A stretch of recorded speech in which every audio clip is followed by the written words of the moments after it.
Simon & Schuster Audio presents Clipped Wings by Helena Hunting. Read by Jason Carpenter and Elizabeth Louise.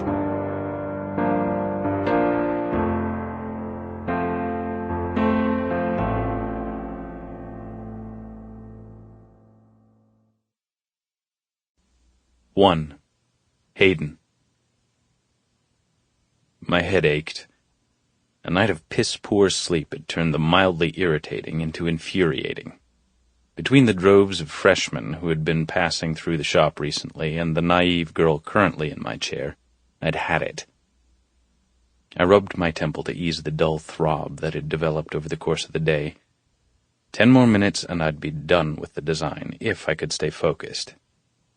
I was having difficulty winning the battle because I was preoccupied. Once I completed the unicorn tattoo, there were no more appointments scheduled and more than an hour before closing. If I was unlucky, I would get stuck with another college brat walk-in who wanted a cartoon character slapped on their skin. The preferred option was to finish with my client so I could duck across the street to my Aunt Cassie's used bookstore and cafe.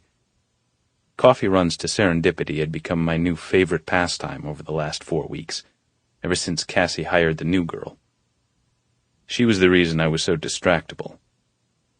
I hadn't seen her lately, even with my increase in caffeine consumption, and I was looking to rectify that stat. I swiped a damp cloth over the fresh ink. The girl in my chair had been relatively quiet since I started shading in the outline, which was fine. I wasn't in the mood for idle chit-chat. Instead, I focused on the hum of the tattoo machines. The sound never bothered me. It soothed, like good music. It was the superfluous stuff that irked.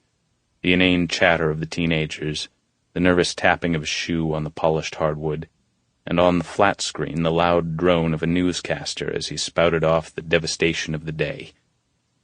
The nasal timbre of his voice annoyed the hell out of me. Yet I couldn't stop listening, drawn in by the desire to know that other people's lives sucked more than mine. "Can you turn that down?" I called to Lisa, our resident bookkeeper and piercer. "Just a minute."